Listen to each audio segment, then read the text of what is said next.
우리가 지난 시간 포도원 품꾼의 비유에 대해서 살폈습니다. 아주 중요한 비유인데 이 비유를 이해하는 게 좀 그렇게 쉽지는 않습니다. 이 포도원 품꾼의 비유가 마태복음에만 나옵니다. 마태복음을 기록하고 있는 마태는 이 비유를 통해서 하나님 나라가 어떤 나라인가, 특별히 하나님 나라가 지니고 있는 그 가치관에 관해서 우리에게 이야기를 합니다. 이 마태복음의 수신자는 유대 그리스도인입니다. 유대인이면서 예수 믿는 자들, 이들이 마태복음의 수신자들입니다. 어쩌면 이들은 교회에서 먼저 되었다라는 특권을 주장하고 있었을 수도 있습니다. 우리 유대인이다, 우리는 아브라함의 자손이다, 우리는 율법을 지키는 열심이 있다, 이것으로 우월감을 지닐 수 있고, 어쩌면 이것으로 특권을 요구했을 수도 있습니다. 우리가 앞서 살펴봤던 부자 청년과 비슷할 수 있죠.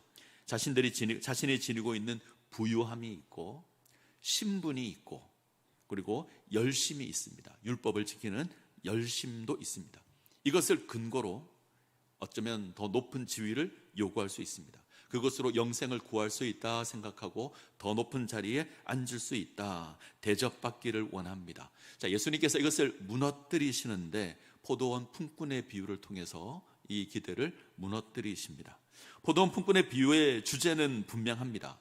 하나님 나라의 질서가 세상의 지혜와 다르다. 자, 19장 30절 볼까요? 19장 30절 비유 앞쪽에 있는 말씀인데 같이 읽습니다. 그러나 먼저 된 자로서 나중되고 나중된 자로서 먼저 될 자가 많으니라. 자, 비유 뒤에 있는 20장 16절 같이 읽습니다. 이와 같이 나중된 자로서 먼저 되고 먼저 된 자로서 나중되리라. 가르침의 주제는 하나님 나라에서는 먼저 된 자가 나중될 수 있고 나중된 자가 먼저 될 수 있다. 그런 일이 많다. 이 땅에서는 먼저 된 자가 대접을 받을 겁니다.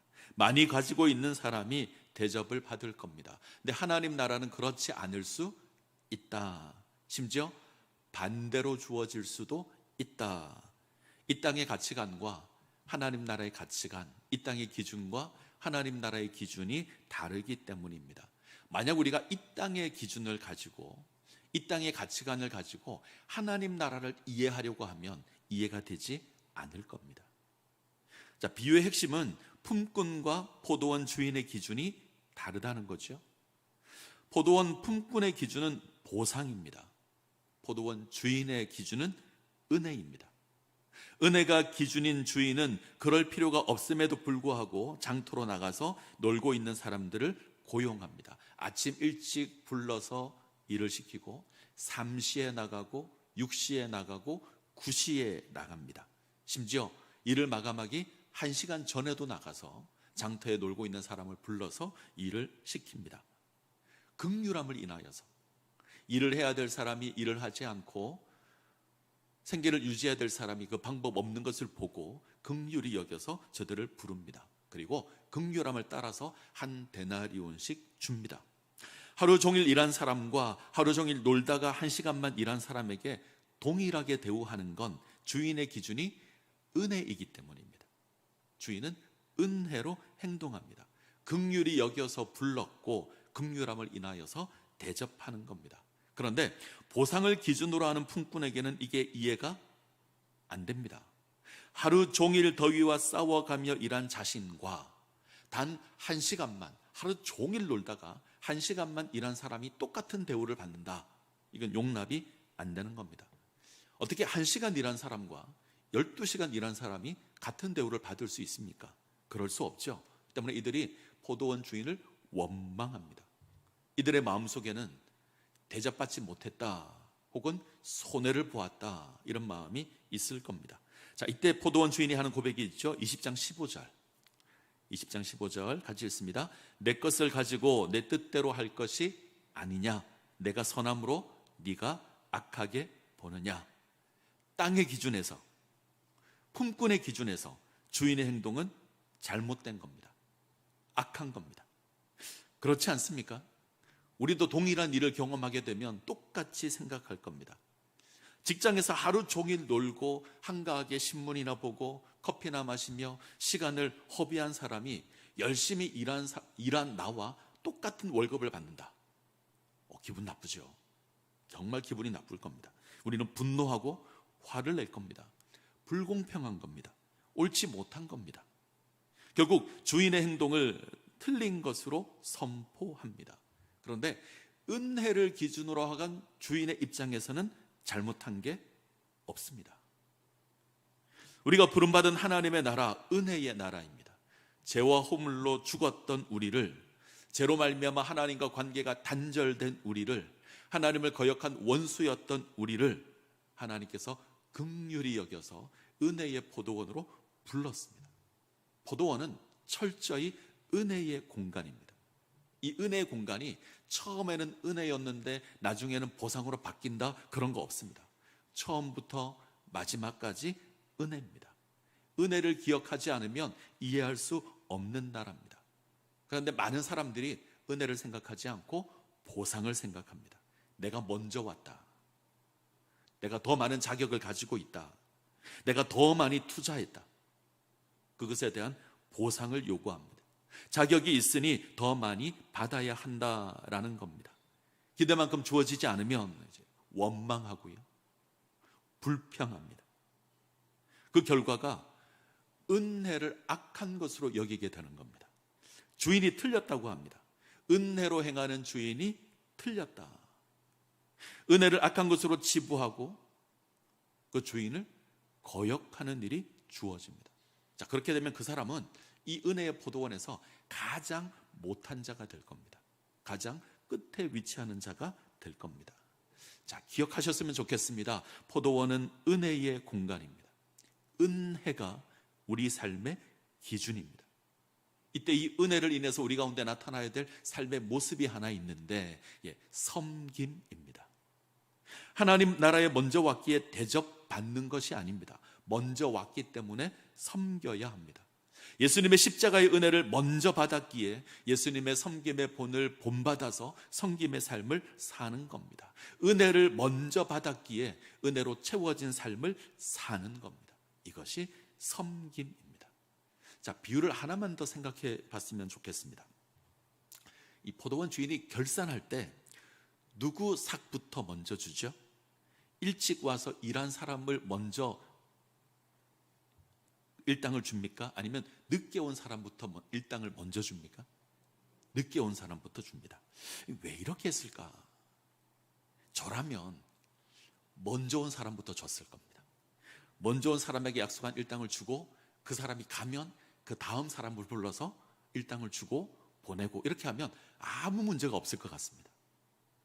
약속한 대로 준 거니까 아무 문제가 없었을 겁니다. 그런데 주인은 나중에 온 사람부터 일당을 줍니다. 자, 그랬더니 먼저 온 사람이 이것을 보고 있다가 불평을 하는 겁니다. 왜 그랬을까? 주인이 지혜가 없었을까? 아닙니다. 고의로 불편함을 드러내고 있습니다. 고의로 불편하게 만들고 있습니다. 전 이것이 비유의 핵심이라고 생각합니다. 하나님 나라의 질서를 불편하게 느끼게 만들고 있습니다. 표현을 좀 바꾸면 충격을 주는 겁니다. 왜냐하면 이 비유를 듣고 있는 사람이 누구냐면 가장 먼저 온 사람들이기 때문에 그렇습니다. 제자들입니다. 제자들은 가장 먼저 부름을 받은 자들입니다. 자, 이 제자 이야기를 오늘 좀 하려고 합니다. 자, 이후에 예수께서 예루살렘으로 오르시면서 세 번째 순환 예고를 하십니다. 자, 시기가 중요한데 예루살렘을 오르려고 할 때 말씀을 한번 볼까요? 자, 자막에는 없습니다. 자, 18절, 17절을 볼까요? 17절 제가 읽습니다. 예수께서 예루살렘으로 올라가려 하실 때에 12제자를 따로 데리시고 길에서 이르시되 보라, 우리가 예루살렘으로 올라가노니 인자가 대제사장들과 서기관들에게 넘겨짐에 그들이 죽이기로 결의하고 이방인들에게 넘겨주어 그를 조롱하며 채찍질하며 십자가에 못 박게 할 것이나 제3일에 살아나리라. 자, 예루살렘으로 오르시면서 순환 예고를 합니다. 예루살렘을 오르려고 할 때 29절을 참고하면 여리고를 지나갈 때, 여리고는 예루살렘으로 나아가는 마지막 관문입니다. 길목입니다. 예수님께서 예루살렘에 오르시면서 마지막 순간에 다시 한번 12제자를 불러서 당신이 당할 고난 예고를 하는 겁니다. 자, 순환 예고의 내용은 이전에 주어졌던 것과 기본적으로 같습니다. 근데 조금 더 구체적입니다. 자, 18절 19절 같이 한번 보죠.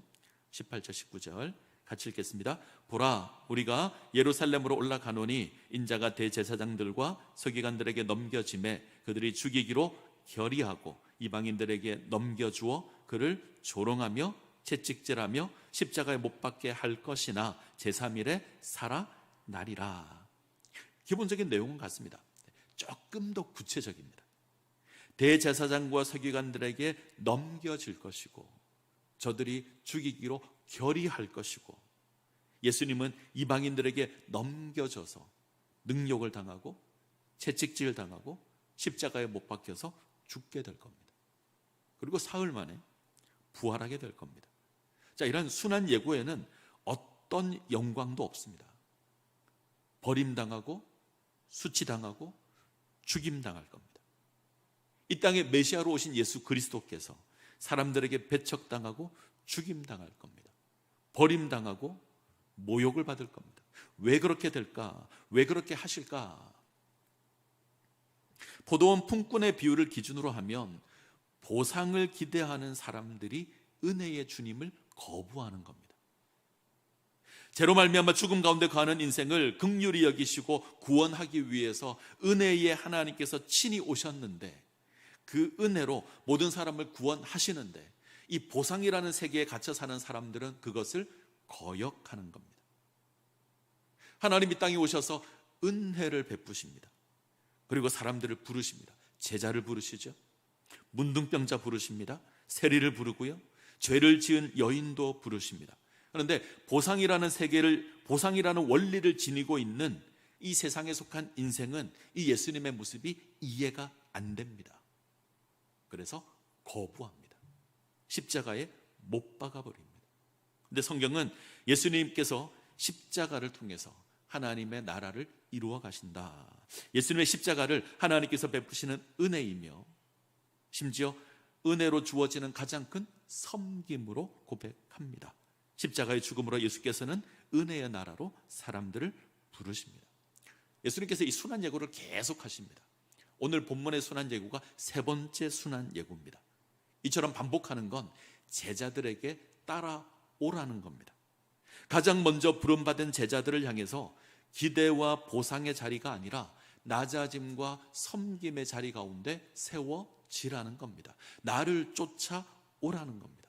근데 제자들은 예수님의 가르침을 제대로 받지 못합니다. 예수님이 순환 얘기를 할 때마다 제자들은 보상 이야기를 합니다. 예수님은 십자가 고난을 이야기할 때마다 제자들은 반대길을 걷습니다. 예수님은 십자가를 말씀하시는데 제자들은 보좌를 이야기합니다. 자, 첫 번째 순환 예고는 가이사랴 빌립보에서 있었습니다. 베드로가 멋있는 신앙 고백을 합니다. 주는 그리스도시요 살아계신 하나님의 아들입니다. 이건 하나님의 은혜를 경험한 자가 할 수 있는 고백입니다.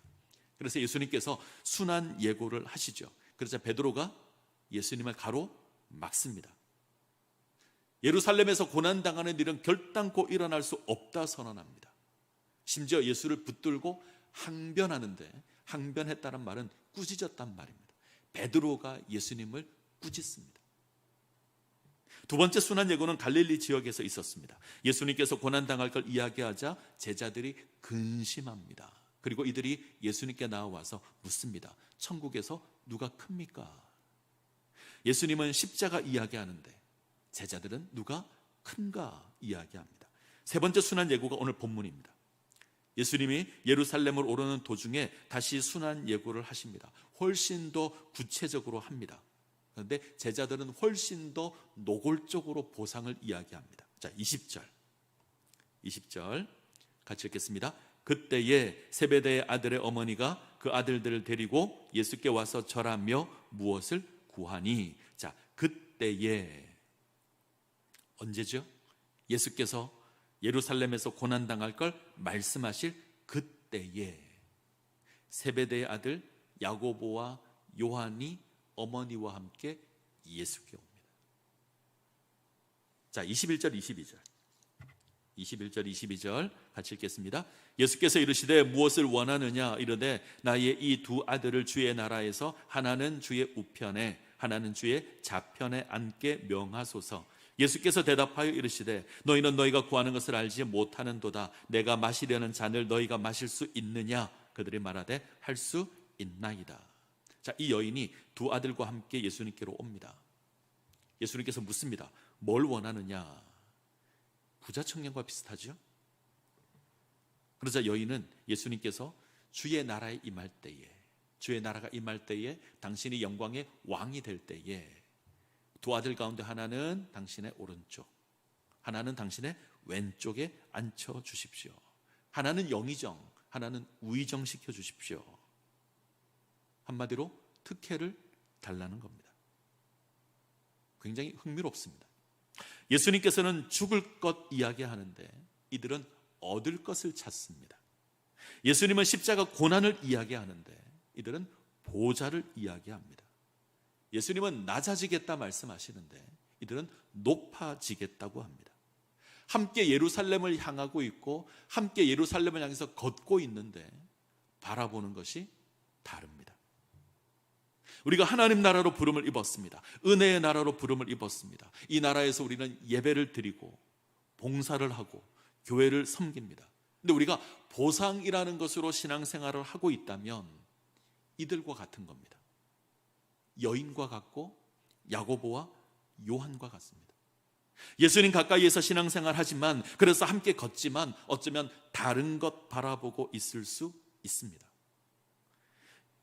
22절 예수께서 대답하여 이르시되 너희는 너희가 구하는 것을 알지 못하는도다. 내가 마시려는 잔을 너희가 마실 수 있느냐? 그들이 말하되 할 수 있나이다. 예수님 이렇게 말씀하십니다. 너희가 구하는 것 너희가 제대로 알지 못한다. 이들은 하나님 나라를 오해하고 있습니다. 포도원 품꾼의 비유에서 품꾼이 지니고 있는 보상에 대한 생각을 그대로 가지고 있습니다. 우리가 먼저 왔으니 더 받아야겠습니다. 십자가를 향해서 나아가는 예수님의 왼편과 오른편, 이건 고난에 동참하는 겁니다. 대접받는 자가 아니라 고난받는 자리입니다. 죽는 자리입니다. 전혀 다른 겁니다. 예수님께서 실제 십자가에 못 박히셨을 때 당신 우편 좌편에 십자가가 세워집니다. 화려한 보좌가 아닙니다. 고난의 십자가입니다. 근데 제자들은 모릅니다. 야고보 요한 모릅니다. 이들의 어머니도 모릅니다. 이걸 모르면서 감당하겠다 그럽니다.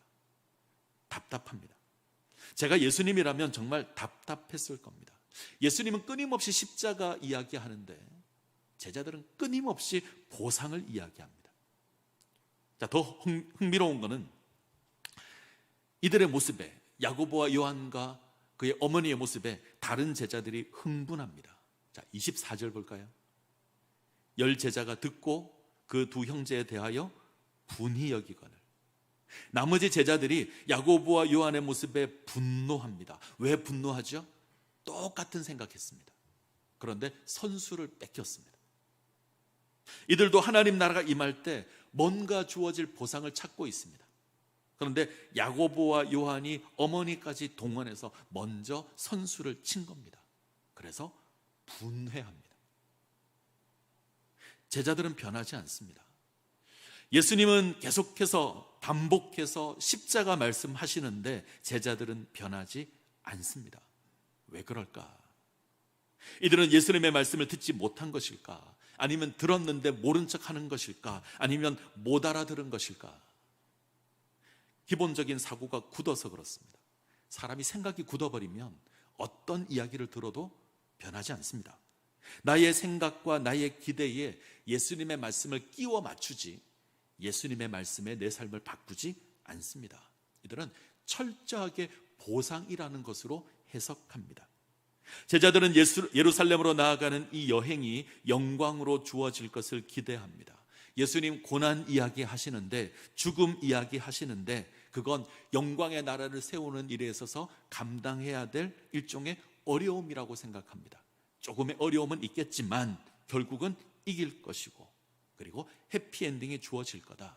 예수님 고난 이야기하고 죽음 이야기하는데 뭐 좀 어렵다는 이야기를 저렇게 세게 하시는 거다. 그거 다 이겨내고 예수님 영광 가운데 왕이 될 거다. 조금만 참으면 된다.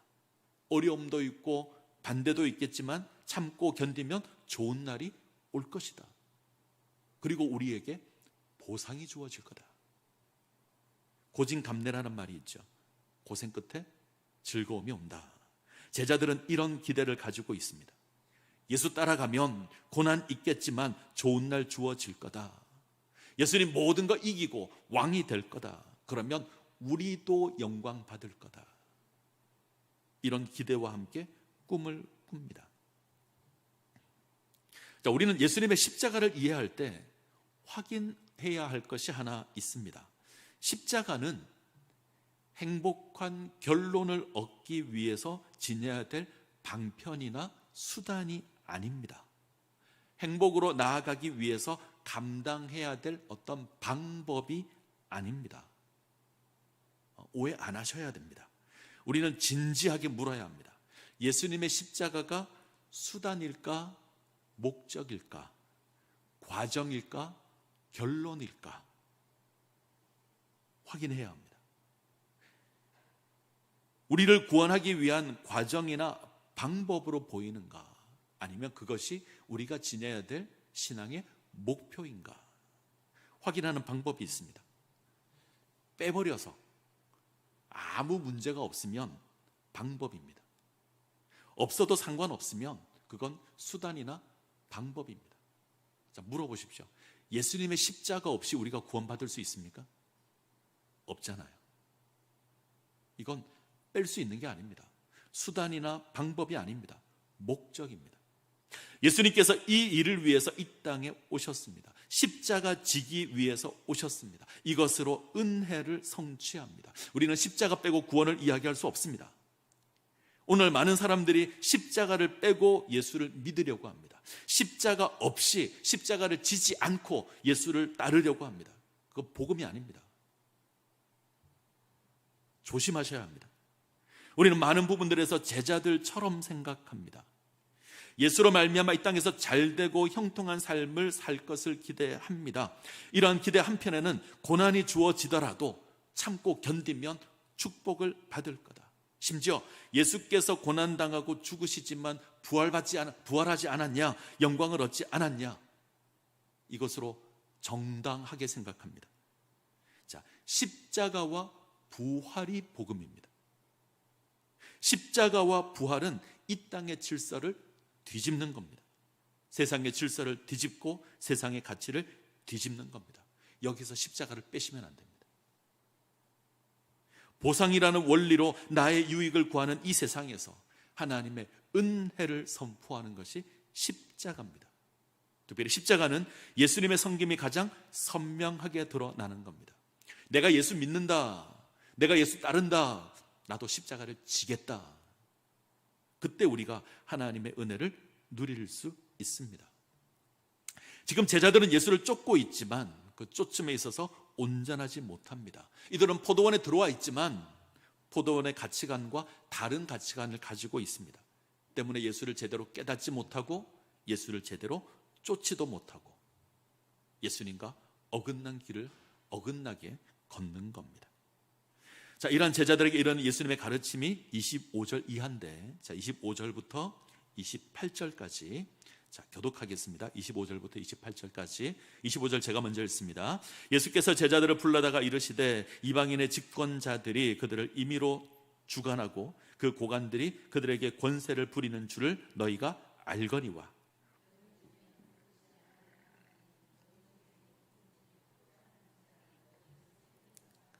너희 중에 누구든지 으뜸이 되고자 하는 자는 너희의 종이 되어야 하리라.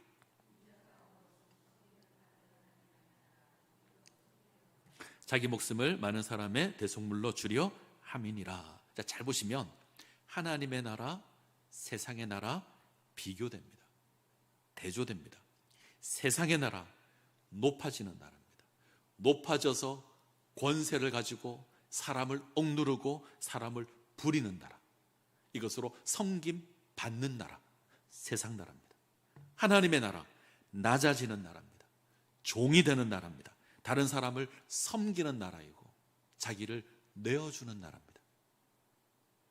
26절 27절 너희 중에는 그렇지 않아야 하나니 너희 중에 누구든지 크고자 하는 자는 너희를 섬기는 자가 되고 너희 중에 누구든지 으뜸이 되고자 하는 자는 너희의 종이 되어야 하리라.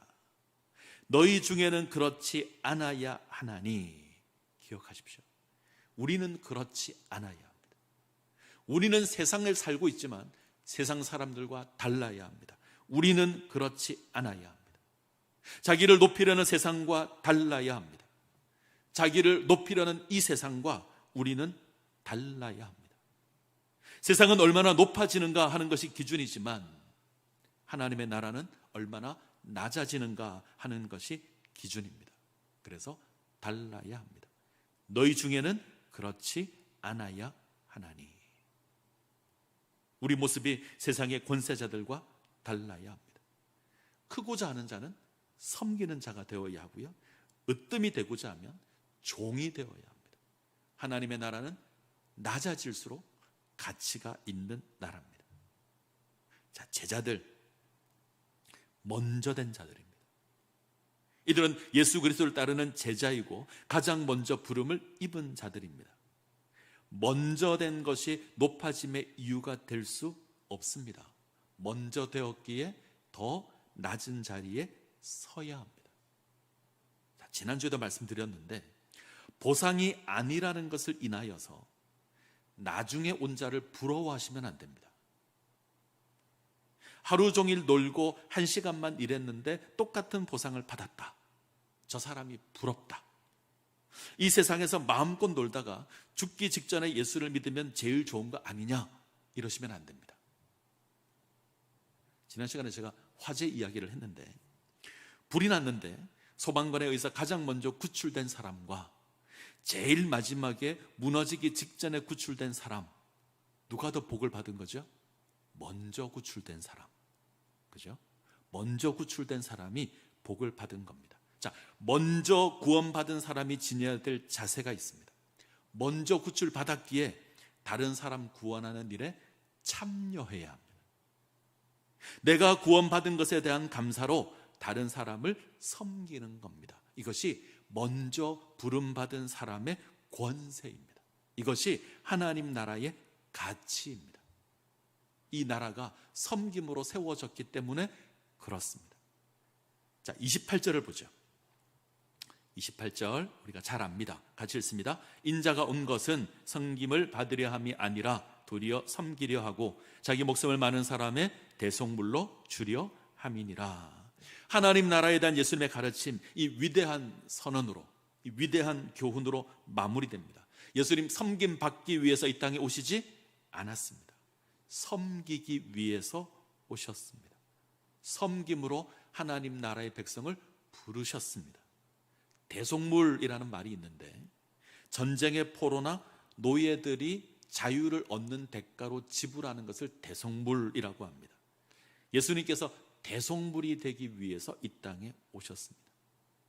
당신의 몸을, 당신의 생명을 대속물로 내어주심으로 우리를 자유롭게 하신 겁니다. 자, 이 말씀이 마가복음 10장 45절에도 나옵니다. 글자 한자 틀리지 않고 똑같습니다. 마태복음 20장 28절, 마가복음 10장 45절, 글자 한자 다르지 않고 똑같습니다. 근데 원문을 보면 단어가 다릅니다. 마가복음은 왜냐하면, 이렇게 원문에 왜냐하면에 해당되는 접속사 가르가 있습니다. 이유가 중요하죠. 마태복음은 왜냐하면 이것이 아니라 이와 같이, 똑같이, 이런 뜻의 접속사 호스페르가 있습니다. 이거 모범을 이야기하는 거죠. 내가 섬김을 받기 위해서 온 것이 아니라 섬기기 위해서 왔다. 많은 사람의 대속물로 나의 목숨을 주기 위해서 왔다. 너희도 이와 같이 하라. 이게 마태복음입니다. 너희도 똑같이 하라입니다. 마태복음이 훨씬 더 의미가 강합니다. 예수님의 섬김이 우리에게 있어야 합니다. 보라, 내가 다른 사람을 섬기는 대속물이 되기 위해서 예루살렘으로 나아간다. 너희도 똑같이 해야 한다. 예수님 어디까지 가시죠? 십자가를 지고 죽는 자리까지 갑니다. 우리도 십자가를 지고 똑같이 해야 합니다. 이것이 먼저 부름을 받은 자들이 누려야 할 은혜입니다. 자, 우리는 어떤 존재인가? 포도원 품꾼의 비유를 보면, 자, 우리가 어딘지 한번 생각해 보죠. 아침 일찍 부름을 받은 자들이 우리인지, 가장 마지막에 부름을 받은 자가 우리인지, 제자들처럼 아침 일찍 부름을 받아 포도원에 들어온 것은 아닌 것 같습니다. 그렇다고 1시간 남겨놓고 부름을 받은 자도 아닌 것 같습니다. 아직 부름을 받아야 될 자들이 많이 있습니다. 그러면 우리는 중간 어디쯤 부름을 받았겠죠. 3시에 부름을 받은 자도 있을 거고, 6시에 부름을 받은 자도 있을 수 있습니다. 9시에 부름을 받았을 수도 있습니다. 자, 중요한 건 이 중간에 있는 우리가 어느 쪽의 모습을 지니고 있는가. 1시간만 일하고 받은 은혜를 인해서 감사하는 그 사람들 무리 속에 있는가. 저들보다 많이 일했는데 받은 것이 동일하여서 불평하고 있는 먼저 온 자들과 함께하고 있는가. 물어보셔야 합니다. 섬김의 자리에 세워지셔야 합니다. 우리가 받은 은혜를 나를 높이는 권세로 사용하지 않아야 하고, 그것으로 어떤 보상을 요구하시면 안 됩니다. 우리는 우리가 받은 그 은혜에 감격해야 하고, 감사해야 하고, 섬겨야 합니다. 우리가 섬김의 모습으로 세워질 때 이 은혜의 포도원에서, 이 하나님의 나라에서 하나님의 영광에 참여하게 될 겁니다. 이 모습 가운데 세워지시기를 간절히 소원합니다.